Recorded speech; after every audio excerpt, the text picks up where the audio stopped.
안녕하세요. 항암 치료 잘 받고 있는 고창성 목사입니다. 오늘 하루 하나님의 크신 은혜 속에서 살아가시는 여러분이 되시기를 바랍니다. 그리고 죄송스러운 말씀은 어제 소리가 좀 작게 레코딩이 됐더라고요. 이유는 다른 게 아니고요. 저희가 마이크 설치하는 걸 깜빡 잊었습니다. 왜 그런지 모르겠는데 레코딩 다 해놓고 보니까 마이크가 빠져 있는 걸 나중에 발견해서 그냥 그렇게 가게 되었다는 건, 여러분 우리도 사람이라는 걸 이해해 주시고 양해해 주시기 바랍니다. 민수기 7장 말씀 보도록 하겠습니다. 오늘은 민수기 7장 1절부터 11절까지의 말씀입니다. 제가 말씀을 읽도록 하겠습니다. 모세가 장막 세우기를 끝내고 그것에 기름을 발라 거룩히 구별하고 또 그 모든 기구와 제단과 그 모든 기물에 기름을 발라 거룩히 구별한 날에 이스라엘 지휘관들 곧 그들의 조상의 가문의 우두머리들이요 그 지파의 지휘관으로서 그 계수함을 받은 자의 감독된 자들이 헌물을 드렸으니 그들이 여호와께 드린 헌물은 덮개 있는 수레 6대와 소 12마리이니 지휘관 2사람의 수레가 하나씩이요 지휘관 1사람의 소가 1마리씩이라. 그것들을 장막 앞에 드린지라. 여호와께서 모세에게 말씀하여 이르시되 그것을 그들에게서 받아 레위인에게 주어 각기 직임대로 회막의 봉사에 쓰게 할지니라. 모세가 수레와 소를 받아 레위인에게 주었으니 곧 게르손 자손들에게는 그들의 직임대로 수레 둘과 소 4마리를 주었고 무라리 자손들에게는 그들의 직임대로 수레 4과 소 8마리를 주고 제사장 아론의 아들 이다말에게 감독하게 하였으나 고앗 자손에게는 주지 아니하였으니 그들의 성소의 직임은 그 어깨로 매는 일을 하는 까닭이었더라. 제단에 기름을 바르던 날에 지휘관들이 제단의 봉헌을 위하여 헌물을 가져다가 그 헌물 제단 앞에 드리니라. 여호와께서 모세에게 이르시기를 지휘관들은 하루 1사람씩 제단의 봉헌물을 드릴지니라 하셨더라. 아멘.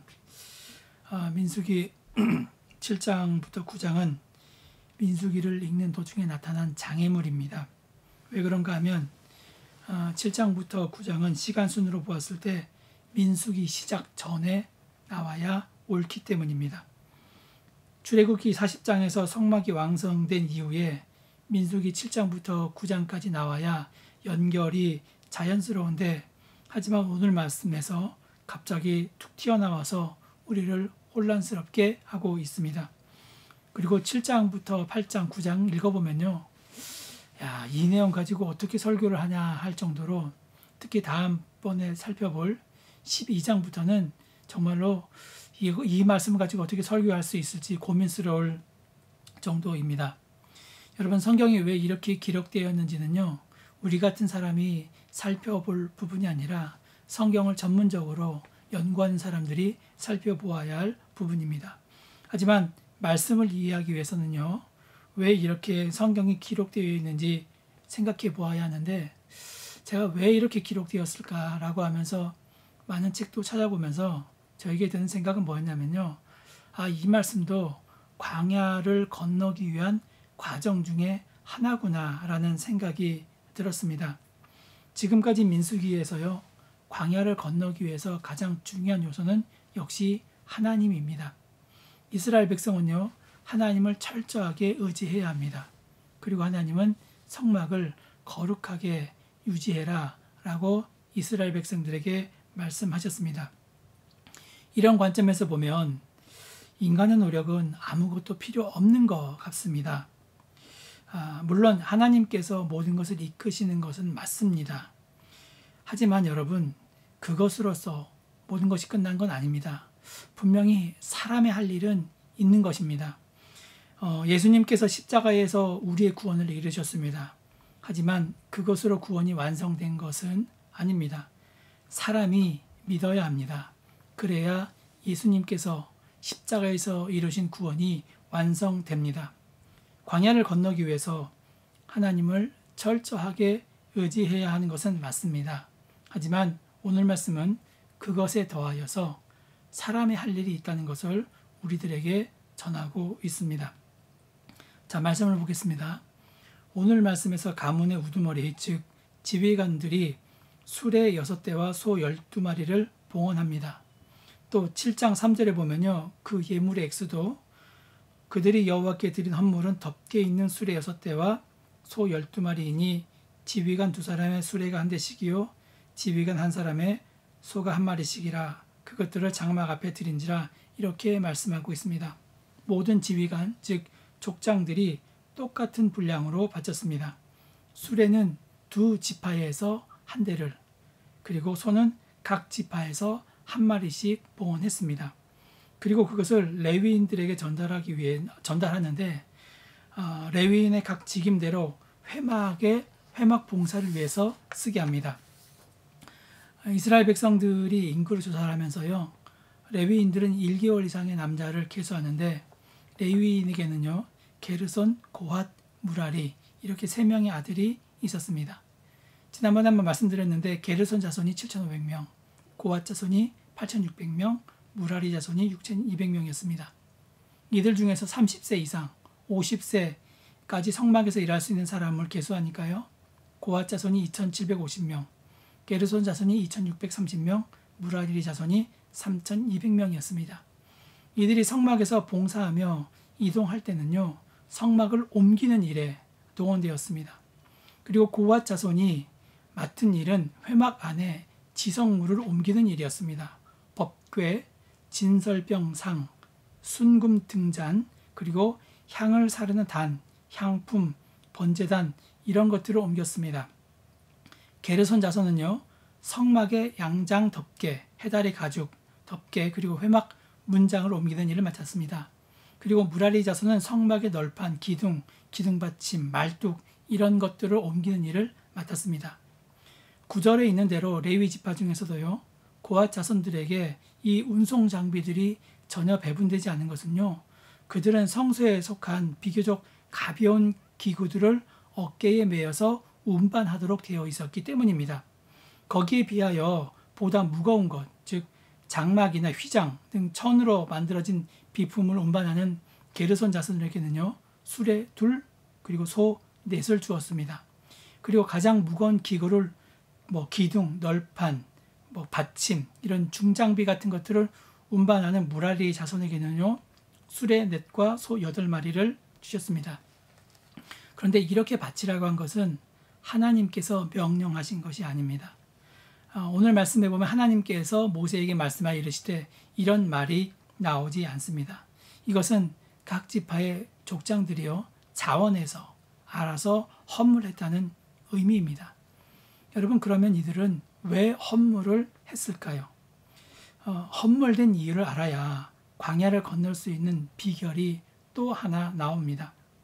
만약 수레와 소를 헌물하지 않았다면요, 무라리 자손이나 게르손 자손은요, 둘 중에 하나일 것입니다.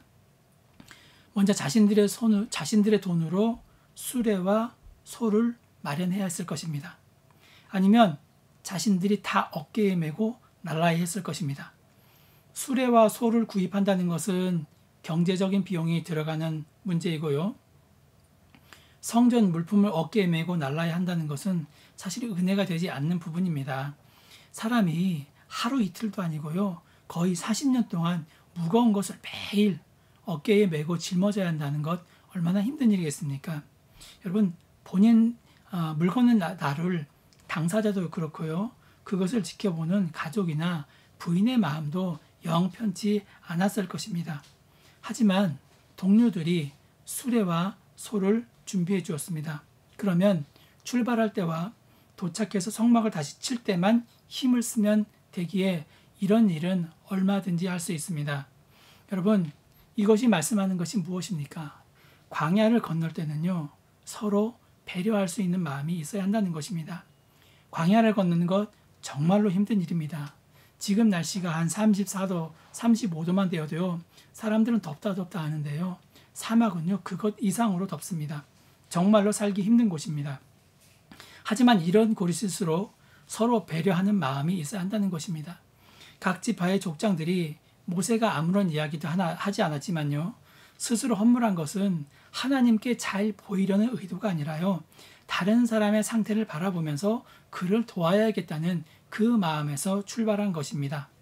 여러분, 코로나 시대에 착한 건물주라는 단어가 사람들의 마음을 움직이고 있습니다. 아시다시피 코로나로 인해서 소상공인들은요, 힘든 날을 보내고 있습니다. 수입이 전혀 없는 것이기 때문에 정말로 이들은 마이너스 인생을 살고 있습니다. 수입은 없는데 건물세는 계속해서 나가야 합니다. 이런 와중에서도 착한 건물주들은요, 임대인의 처지를 이해하면서 임대료를 인하해주는 결정을 하고 있습니다. 여러분, 세상에 돈 싫어하는 사람이 어디 있습니까? 거기다가 계약서에 쓰인 대로 건물주는요, 임대료를 받아가면 됩니다. 하지만 착한 건물주들은요, 임대인의 처지를 이해하여서 임대료를 인하했습니다. 그리고 정부도 그런 건물주들에게 재산세를 감면해주고 있습니다. 여러분, 이런 배려가 있어야 한다는 것입니다. 그래야 사람 냄새가 나는 세상이 됩니다. 오늘 말씀은 광야를 건너기 위해서 사람 사이에서 가장 필요한 요소를 말씀하고 있습니다. 앞으로 38년 동안 광야 생활을 해야 합니다. 정말로 힘든 시기입니다. 여러분, 이럴 때에 하나님은 이 말씀을 기록한 것은 우리들에게 이런 배려가 있어야만이 이 광야를 건널 수 있다는 것을 여러분, 우리들에게 말씀하고 있고요. 코로나로 힘든 시기 보내고 있습니다. 각자 어려운 시기를 보내고 있습니다. 여러분, 나 혼자 살겠다고 고집하는 것이 아니라 이럴 때일수록 마음의 문을 열어서요, 서로 배려하는 마음이 있을 때 우리가 이 모든 힘든 시기를 견뎌낼 수 있다는 것, 이겨낼 수 있다는 것, 극복할 수 있다는 것을 여러분 믿으시고 오늘 하루도 그런 삶을 사시는 여러분이 되시기를 간절히 축원합니다. 기도하시겠습니다. 하나님, 힘들고 어려운 세상이지만 우리가 서로 기도하면서 마음을 모아서 이 어려운 시기를 이겨나갈 수 있도록 주여 도와주시옵소서. 감사드리며 예수님의 이름으로 기도합니다. 아멘. 예, 감사합니다. 여러분, 오늘도 기도하실 때 서로 배려하는 마음을 주시옵소서. 여러분 기도해 주시고요. 또 코로나로 힘든 사람은 없는지 그들을 배려할 수 있는 마음을 달라고 기도해 주시고, 코로나 사태 어여속히 종식되고 또 각자 여러분 기도 제목을 놓고 간절히 기도하시겠습니다.